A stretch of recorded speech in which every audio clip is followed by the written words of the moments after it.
주님께서 여러분과 함께 루카가 전한 거룩한 복음입니다.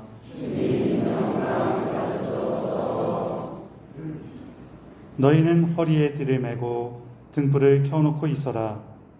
혼인잔치에서 돌아오는 주인이 도착하여 문을 두드리면 곧바로 열어주려고 기다리는 사람처럼 되어라. 행복하여라. 주인이 와서 볼 때에 깨어있는 종들. 내가 진실로 너희에게 말한다. 그 주인은 띠를 메고 그들을 식탁에 앉게 한 다음 그들 곁으로 가서 시중을 들 것이다. 주인이 밤중에 오든 새벽에 오든 종들의 그러한 모습을 보게 되면 그 종들은 행복하다. 이것을 명심하여라. 도둑이 몇 시에 올지 집주인이 알면 자기 집을 뚫고 들어오도록 내버려 두지 않을 것이다. 너희도 준비하고 있어라. 너희가 생각하지도 않은 때에 사람의 아들이 올 것이다.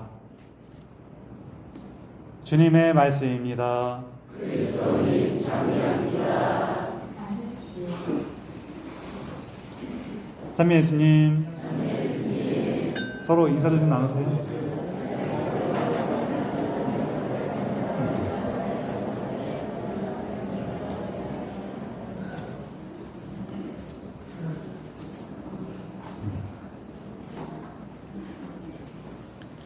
어떤 사람이 이렇게 엘리베이터에 탔는데 조그만 꼬마애가 한 5살쯤, 대여섯 살쯤 되는 꼬마애가 있는데 얘가 제잘제잘 말을 잘하더래요. 그래서 걔랑 막 얘기를 하다가 아이고 너 참 말 잘한다. 엄마랑 얘기 많이 하니? 그랬더니 얘가 하는 말이 우리 엄마는요 좋은 말만 해요 그러더래요. 그래요? 어떤 말 하시는데? 좋은 말로 할 때 밥 먹어라. 좋은 말로 할 때 자러 가라. 좋은 말로 할 때 들어와라. 이렇게 좋은 말만 한다는 거예요. 여러분도 좋은 말 많이 하세요?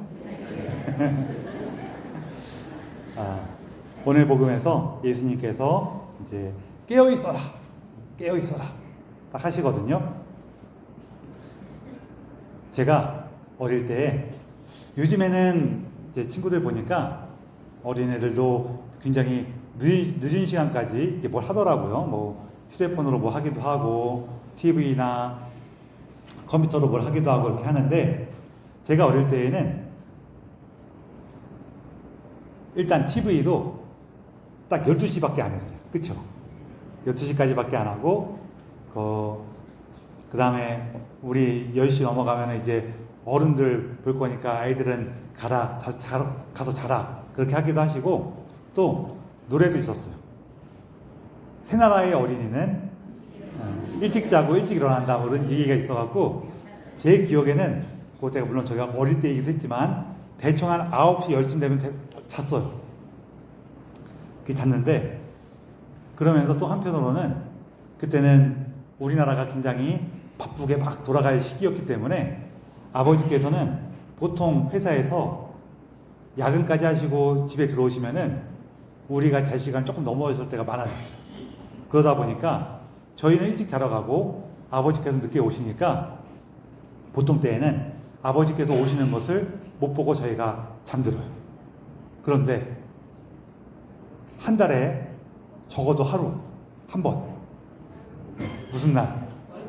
월급날에는 아버지 월급날에는 잠을 자지 않고 깨어 있어요.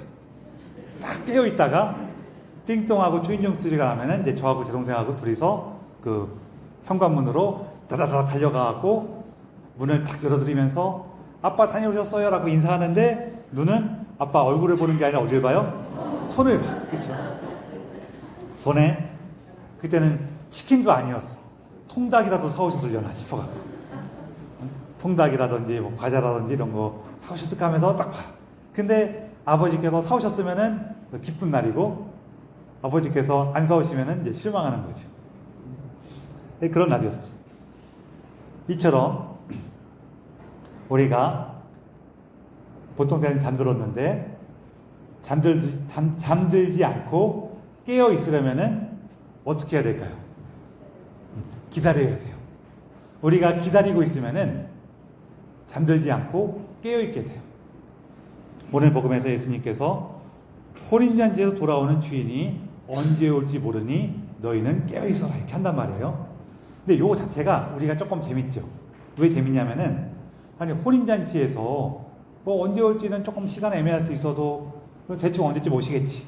우리는 생각이 있잖아요. 지금 우리 혼인식 결혼식 딱 하면은 뭐 결혼식을 11시에 한다 그러면 대충 11시에 결혼식 보고 점심 먹으면은 1시쯤 끝나면은 대충 아는 사람 조금 인사도 하다가 2시쯤 집에 오면 언제쯤 되겠다 이렇게 대충 생각이 들어요 안 들어요? 든단 말이에요. 왜냐? 오늘날 우리나라에서는 보통 결혼식을 한다는 것보다도 결혼식을 거의 찍어내요. 그렇죠? 그러다 보니까 시간이 이렇게 탁탁탁탁 되는 게 대충 짐작이 돼. 그렇지만 우리나라도 예전에는 결혼식을 그렇게 안 했어요. 그리고 여기 다른 전통적인 문화를 가진 나라들은 대부분 결혼식을 그렇게 금방 탁 해서 끝나고 이렇게 안 해요. 그 혼례식이 이루어지기 며칠 전부터 막 잔치가 시작돼 벌써.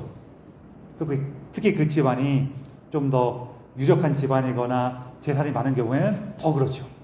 며칠 전부터 막 북적북적하면서 그 집에서 막 손님도 와갖고 먹고 마시고 이렇게 춤추고 놀기 시작하면서 신랑 신부한테 인사도 하고 막 그렇게 하다가 이제 혼례식이 거의 될 때 그때는 거기 가서 다 혼례식 가는 거 구경하기도 하고 또 이미 한참 전부터 놀고 마시고 했으니까 벌써 이만큼 취한 사람들은 혼례식 오지도 못하고 저기 와서 그냥 이렇게 딱 쓰러져 있기도 하고 그렇게 되다가 이제 혼례식 끝나고 나면은 또 축하도 하고 인사도 하고 하면서 또 한참 이어지고 그 중에도 계속 이제 술 마시고 춤추고 노래하고 놀고 막 하다 보면은 이게 혼인식이 결혼식에 가진 혼인잔치에 간 이 사람이 오늘 올지 내일 올지도 몰라요 사실은.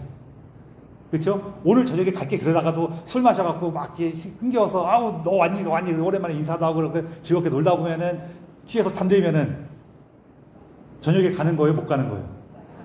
잠들다가 깨갖고 한밤중에 올 수도 있고 다음날 깨면 어떻게 돼요? 다음날 오는 거지 뭐 어떻게. 이게 혼인잔치란 말이에요.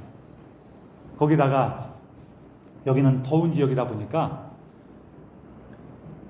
어떤 경우도 있냐면은 특히 집안이 좀 재산이 많아갖고 밤에 이렇게 불을 켜놓을 수 있는 그런 집이면은요 잔치를 아예 밤에 시작을 해요.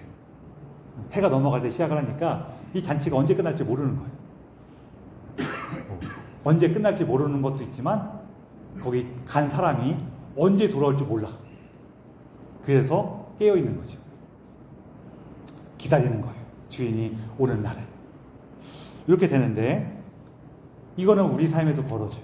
사실은 이거는 우리 삶에 벌어지는 걸 얘기하시는 거예요.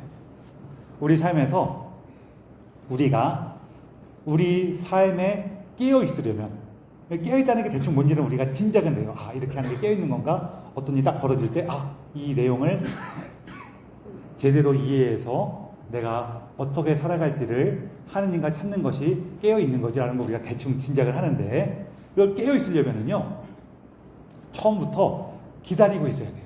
적어도 주인께서 예수님께서 우리 삶에 찾아오시는구나 라는 거를 기억하고 있어야 돼요. 그래야지 깨어있을 수가 있거든요.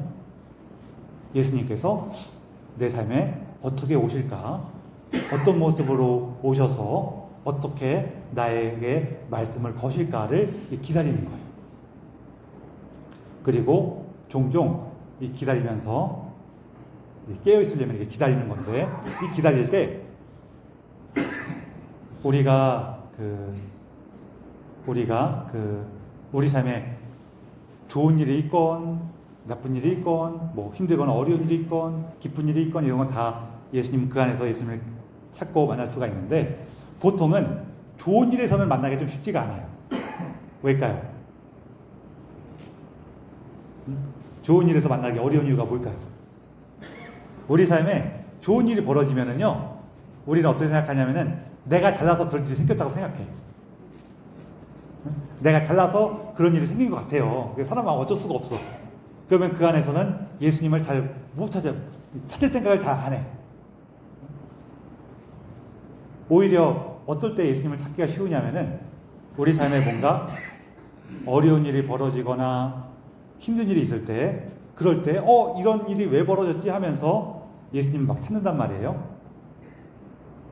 그래서 그럴 때라도 우리가 삶에서 이렇게 뭔가 어렵거나 힘든 일이 벌어지면은 우리가 기억하는 거예요. 예수님께서 찾아오신 순간이구나. 예수님, 나 이렇게 고민이 되는 일이 있는데, 이렇게 좀 답답하거나 속상한 일이 있는데, 예수님, 여기에서 당신께서 저에게 알려주시는 것이 뭡니까? 당신께서 저에게 말씀하시는 것이 뭡니까? 제가 이 안에서 어떠한 당신의 뜻을 찾아야 합니까? 이렇게 물어보는 거예요. 이처럼 예수님께서 내 삶에 다가오셔서 당신의 말씀을 주시는구나 하는 것을 기억하고 기다릴 때 우리가 깨어 있을 수가 있어요. 그래서 이제 우리가 어떻게 해야지 깨어 있는가? 기다리는 거예요. 예수님께서 이렇게 오실까? 저렇게 오실까? 하면서 계속 기다리는 거죠. 그러면서 우리 삶에 뭔가 평소에는 깜빡하더라도 마음에 동요가 있거나 뭔가 삶에 흔들림이 생기면은 지금이 예수님께서 나에게 말씀을 건네시는 거구나 하면서 예수님과 함께 찾아가는 거예요. 자, 근데 여기서 중요한 게 하나가 또 있어요. 뭐냐면은 옛날에, 지금은 그렇게 안 하는 것 같은데, 옛날에는 시험 보고 나면은 또 학기 말이 되면은 성적표가 나오죠. 옛날에 통지표라 그랬는데, 그쵸? 통지표가 나와요. 그걸 딱 받아갖고 이제 집에 가져가는데, 딱 받았는데, 보니까 좋아. 내용이 좋아. 그러면은 집에 어떻게 가요? 신나서 가죠. 신나서 막 가갖고 딱 갔는데, 어머니, 아버지가 안 계셔. 그러면 어디 가셨나 보고 찾아다녀. 오히려 찾아다녀. 그러다가 좀 멀리 가신 것 같으면은 오실 때까지 딱 기다려요, 안 기다려요? 기다려요. 많이 힘드시면 잠깐 들어가셔갖고 물 마시고 나오셔요. 기다린단 말이에요. 근데 딱 갔는데 결과가 안 좋아. 그럼 바로 집에 들어가려고 그래? 아니면 왜 괜히 이게 밖에서 시간 보내요? 그러니까 시간 보내다가 딱 들어갔더니 아이고, 운이 좋게 엄마 아빠가 안 계셔. 어디 나가셨어. 그럼 찾으러 다녀요, 안 다녀요? 안 다녀요. 오히려 들어오시기 전에 어떻게 해요? 빨리 달아가요. 그렇죠? 빨리 달아가. 왜 안 기다려요? 뭔가 안 좋은 미래가 기다릴 것 같으니까 안 기다린단 말이에요.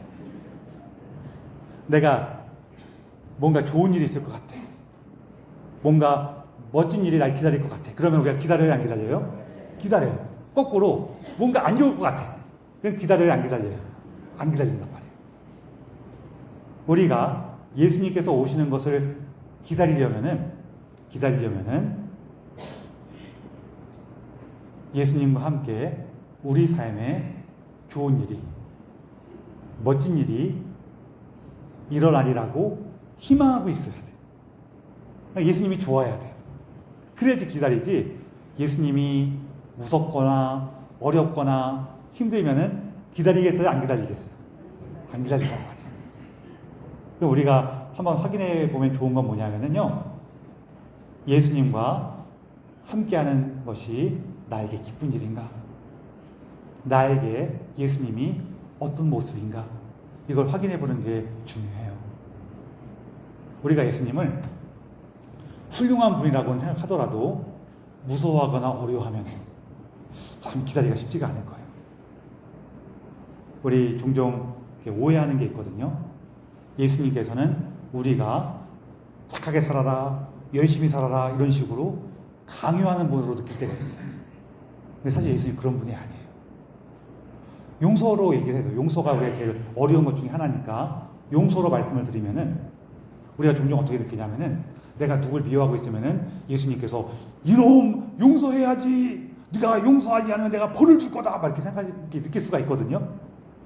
물론 제가 말씀드리는 것처럼 이렇게 유치하게는 생각 안 하더라도 그냥 그렇게 느낄 수가 있어요. 예수님 볼 때마다 너 똑바로 살아라, 왜 그렇게 사니, 제대로 해야지, 열심히 못하겠니, 이렇게 막 자꾸 나한테 압박하고 강요하는 분으로 느끼면은 예수님 힘들어요. 근데 예수님은 그렇게 하시는 분이 아니에요. 사실은 우리가 누굴 미워하고 있으면은 벌 받는다고 생각을 많이 하거든요. 그쵸? 근데 사실은요, 이렇게 예수님 안에서 충실하게 살아가고자 하시는 분들은 대부분 누굴 미워하고 있으면은 따로 벌을 받지 않아요. 왜냐하면요, 이미 벌을 받았거든요. 우리가 누굴 미워하고 있으면은 편해요, 불편해요? 삶이 자유로워요, 그 사람한테 매이게 돼요? 매이게 돼요. 그쵸? 그럼 이미 벌 받은 거예요, 안 받은 거예요? 이미 벌은 받은 거예요. 물론 가끔 누굴 미워하면서도 내가 이래 되게 당연하지 그러면서 기고만장한 사람이 간혹 있는데 그 사람들은 벌 받을 거예요. 근데 보통 그런 사람들도요, 자기가 되게 힘이 드니까 그런 식으로 덮치우는 경우가 많아요. 그래서 보통 우리가 누굴 미워하잖아요. 그럼 벌은 이미 받았어. 그 미움 자체가, 미움 때문에 내 삶이 무거워지고 힘들어지고 자유롭지 못한 것 자체가 이미 벌이야. 근데 우리는 예수님을 기억하다 보니까 그래도 용서가 좋은 거긴 한데 그래도 용서하고 살아야 되는데 이런 마음이 있어요, 없어요? 있어. 그런 마음이 있다 보니까 예수님 오히려 눈치가 보이는데, 사실은 예수님이 눈치 보라고 그런 마음 주신 게 아니에요. 오히려 예수님 뭐라고 하시냐면은 네가 용서해야지, 용서 안 하면 내가 벌을 주겠다 이러시는 게 아니라요, 아이고 그래, 사람 원래 미워하는 쪽으로 마음이 기울게 되지. 아이고 그런데 네가 용서하는 마음이 있어? 야, 그거 참 좋은 건데 네가 그 용서로 나아가고 싶다면은 내가 도와줄게, 내가 함께 해줄게 하시는 분이에요. 그래서 예수님은요, 우리에게 용서를 강요하시는 분이 아니라 용서할 수 있도록 힘을 주시는 분에 더 가까워요. 우리가 이런 예수님을 알게 되면은 예수님께서 우리 삶에 다가오시는 게 너무 기다려지겠죠. 그렇죠? 그래서 그 예수님을 기다릴 때 우리가 깨어있는 겁니다.